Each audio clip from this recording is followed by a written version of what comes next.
અમે ડાકલા વગાડ્યા ની પેટ હાટું વગાડ્યા ભાઈ. હું તમને હાસી આ કોઈ રાવળદેવ કહે નહીં. હું સાચું કહું છું. અમે અમારા ઘરે ડાકલા વગાડ્યા ને અમારા માથા દેણું થઈ ગયું હતું ને અમારા ઘરે ખાવા ખીચડી નહોતી. આ ભજનમાં કોઈ રૂપિયા નહીં નાખ, બાકી માતાજી માંડવું હોય ને એટલે તમે કહો 1000 દે. બાબા સાહેબ ના મિશન લઈને નીકળજો, કોઈ રૂપિયો નહીં દે. પણ જો ખીમડિયાનો માંડવો કર્યો, એ મારા ઉજળ નગરી ના રાજા, મારા રાજા વીર વિક્રમ ના પાલખી ના પુના રથના દેવતન મનાવું. એ વાત મારો કદા ઉજળ નો રમજો, માઠિયા નો રાજા મારો ખીમડિયો. આ તો મંડપ હાટી પણ અમે બાટલા ચડાવી ભૂવે નહીં તોડાવી નાખ્યા. બસારા દવાઓ લઈ લઈને ભરાઈ ગયા.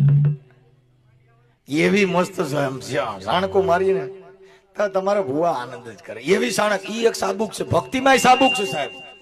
એટલે એને ભોજા બાપાએ કીધું, બાપુ ભોજા ભગત લેવા પટેલ સમાજ ની અંદર કે જેના પૂર્વના પાપ જાગે ને એના ઘરમાં ડાકલા માંગે. એ બાપુ ધૂણી ધૂણી કે કરે ધીંગાણા ને પછી લીલા નાળિયેર માંગે. આ ભુવા પાખંડી ભેગા થઈને પછી લાગજો લાકડું ભાંગે. કે ભાઈ શું છે? તો કઈક નડે છે ભાઈ, તમારે ઘરે કઈક કોક ગુજરી ગયું ને પિતરું બેઠું દમાડી વસન તો દીધું.